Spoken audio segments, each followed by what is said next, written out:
I'm Ethan Harper, and I live in New York City, a place that never sleeps. Life here moves fast, and so did mine. From the outside, everything seemed perfect. I had a good job, a happy family, and a wife I had loved for 15 years. We built a life together, full of love, laughter, and small, everyday moments that made it special. I never thought anything could change that. But one day, everything did. It was a late afternoon, and I sat alone in the kitchen, staring at my cup of coffee. It had gone cold, but I wasn't in the mood to drink it anyway. Outside, the streetlights were turning on, casting a warm glow over the busy streets. But inside, I felt nothing but darkness. My heart felt heavy, like it was sinking, and I knew that life would never be the same again. Lately, I had been feeling distant from Sarah. It wasn't just in my head, I could see it in the little things. She was coming home later than usual. Our date nights had almost disappeared, and our conversations were short, like we were just going through the motions. It was as if something unseen was slowly pushing us apart. I'm not the kind of man who talks a lot. I usually keep my thoughts to myself and focus on work, but even I couldn't ignore the changes. Every evening, I'd sit and wait for Sarah to come home, hoping we'd have a moment together, even just a few words. But when she walked through the door, she barely looked at me, barely spoke. It was like I wasn't even there. At first, I told myself she was just tired. Work can do that to a person. But deep down, I knew this was different. I just didn't know why. Then, the truth hit me, simple but painful. Sarah came home that evening, quiet as ever. She didn't say a word, didn't even glance at me. Instead, she started taking off her coat, then her shoes, moving around like I wasn't even there. I watched her, waiting for something, anything, but she just kept going, lost in her own world. I stayed silent, but the unease inside me grew stronger. Something about tonight felt different, heavier. I had ignored this feeling for too long, pushing it aside, telling myself it was nothing. But deep down, I knew better. The emptiness in my heart was no longer just a feeling, it was the truth staring me in the face. I couldn't ignore it anymore. Slowly, I put my coffee cup down on the table. My hands felt cold, my chest tight, but my voice came out steady. "Sarah," I said, calm but firm. She stopped. For the first time in what felt like forever, she turned to look at me. And in that moment, I realized something that made my stomach sink. She wasn't surprised at all. "What's going on?" she asked, her voice calm, too calm, like we had never been close, like none of it really mattered. Her expression was unreadable, distant, as if she had already decided how this conversation would end before it even began. I swallowed hard, trying to keep my voice steady, not letting my emotions show. But this was the question I had been avoiding for too long. The weight of it sat heavy in my chest, pressing down on me, making it harder to breathe. "I know you're cheating on me," I said. I didn't raise my voice. There was no anger, no shouting, just the painful truth spoken out loud for the first time. And I think it's been happening for a while. For a brief second, Sarah's eyes widened, a flicker of something, shock, guilt, maybe fear. Then, just as quickly, she forced a smile. But it wasn't the smile of someone relieved to clear the air. It was the smile of someone who had just been caught. She let out a small sigh and shook her head, as if I had said something ridiculous. "Are we doing this again?" she murmured, her voice soft, dismissive, like she was brushing away a bad dream. But I wasn't dreaming, and I wasn't imagining things anymore. "Ethan, you know how busy my work is. What's going on with you? Can't you understand that sometimes I have important meetings?" Sarah's voice was smooth, controlled, as if this conversation was nothing more than an inconvenience. I shook my head, but I didn't say anything right away. There was no point in arguing about her schedule. I wasn't questioning her meetings or late nights at the office. I was questioning us, and the truth was, she never really understood how I felt. "You say I can't accept it, but that's not the problem," I finally said. My voice was steady, but my eyes couldn't hide my disappointment. "You come home late. You say you're going on work trips. But I'm not stupid, Sarah. I know you're lying." She didn't react, not right away. No anger, no denial. She just stood there, silent, staring at me like she was too tired to argue, like she had heard this all before and didn't have the energy to care. Then, with a sigh, she finally spoke. "Why can't you understand?" Her tone wasn't apologetic. It wasn't even defensive. It was cold. "I have needs, Ethan. For years, you haven't been able to satisfy me, and I needed something else." The words hit like a punch to the gut. I had expected lies, excuses, maybe even an argument. But this was worse, because she wasn't denying it. She was telling me, right to my face, that I had already lost her a long time ago. "So, you're saying I'm not good enough as your husband?" My voice was tight, my jaw clenched as I tried to keep my emotions in check. "Am I just some robot who can't make you happy?" Sarah bit her lip, hesitating for a moment. For the first time, she looked unsure of what to say. But then, just as quickly, she straightened and shot back, her voice sharp. "I'm not saying that, but you don't understand what I need. We haven't been the same for a long time." Her words hit me like a slap. I wanted to argue, to tell her she was wrong, that we could fix things, that love wasn't supposed to be easy, that I had always been there, trying. But deep down, I knew none of that mattered to her anymore. Instead of anger, all I felt was emptiness, a deep, aching kind of emptiness that no words could fill.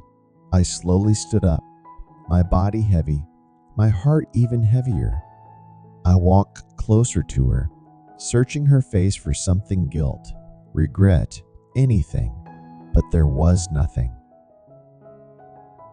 I exhaled, my voice quiet but firm. "I don't care what you do." And for the first time, I wasn't sure if I was talking to her or to myself. But the one thing I can't accept is the lies and being treated like I don't matter. Sarah didn't respond right away, but something in her face changed. The confidence, the coldness she had before it was gone. In its place was something else. Doubt, fear, like she suddenly realized there was nothing left to fix, nothing left to hold on to. For a long moment, neither of us spoke. The silence between us felt heavier than any words ever could. Then, in a voice softer than before, she finally asked, "Can't you forgive me?" I looked at her, my heart aching in a way I couldn't describe. A part of me had wanted to hear those words, to believe that maybe things could be undone, that maybe we could go back. But we couldn't. She had done too much, broken too much, and I couldn't pretend otherwise. I took a slow breath and shook my head. "No, Sarah," I said, my voice steady. "You can't keep hurting me and think I'll just forgive you. You made your choice, and now I'm making mine." Sarah stood there in the middle of the living room, frozen, her eyes, once so sure of herself, now filled with fear. Because she knew, this time I was really leaving.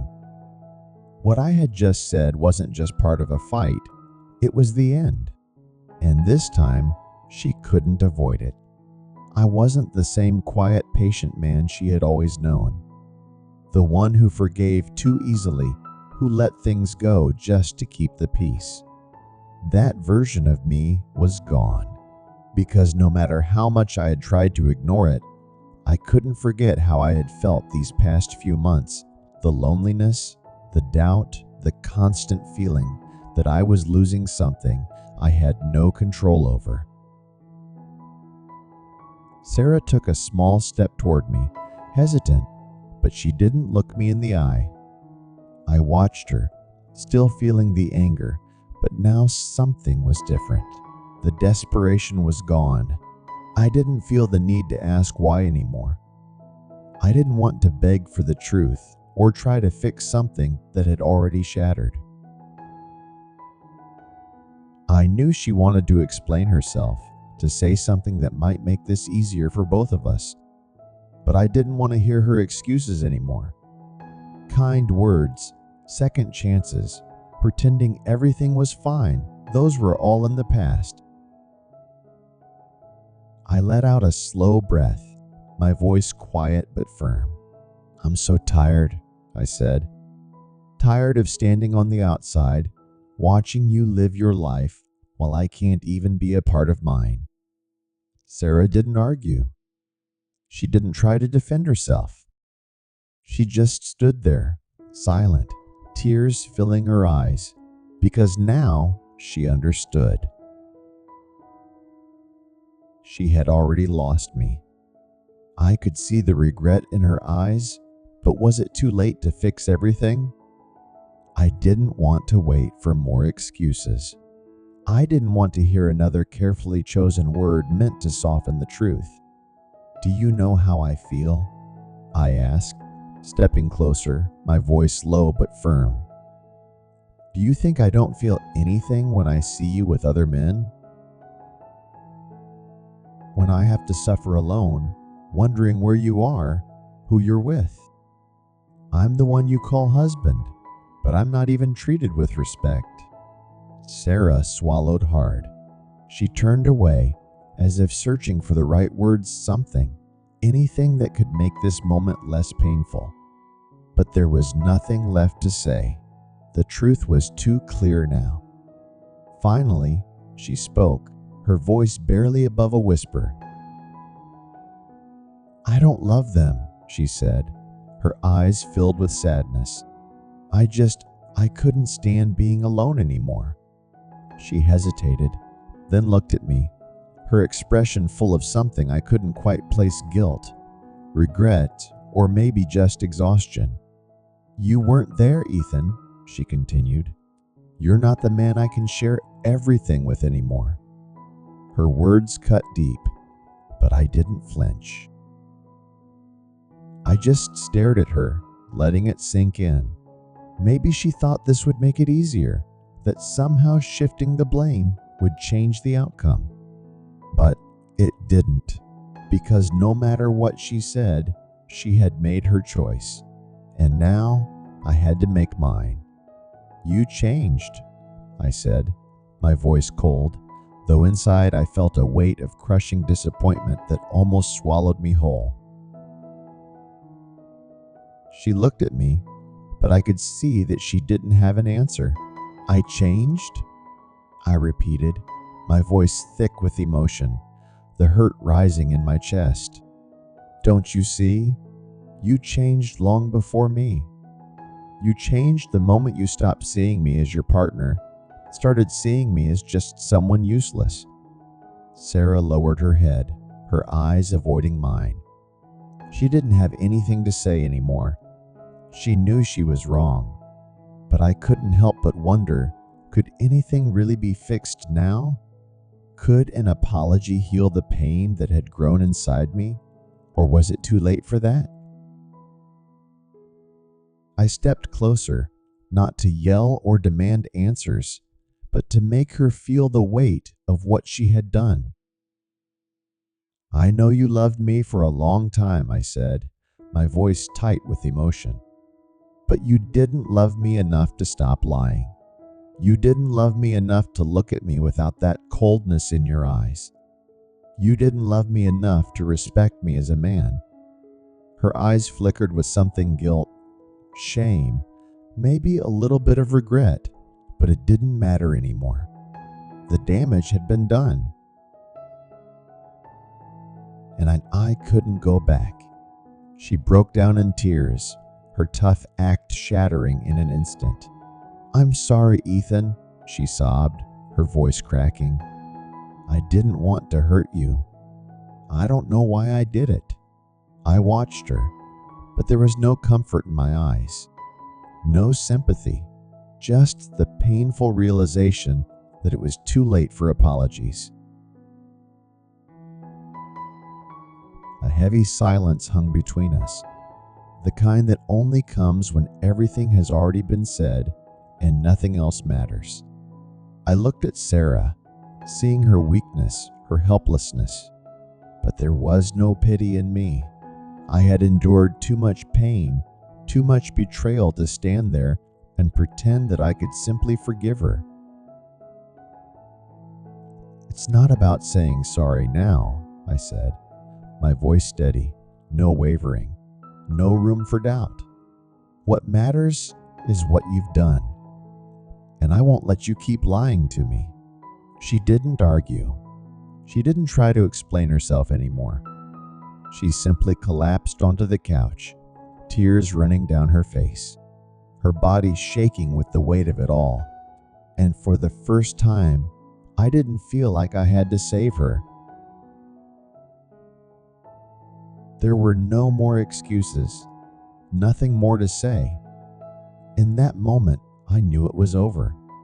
I turned, ready to leave this chapter behind, ready to walk away, knowing that I was strong enough to start a new life. A life where I was free, where I could finally heal. And as I stepped forward, I knew it would be the hardest thing I had ever done, but it was the right one.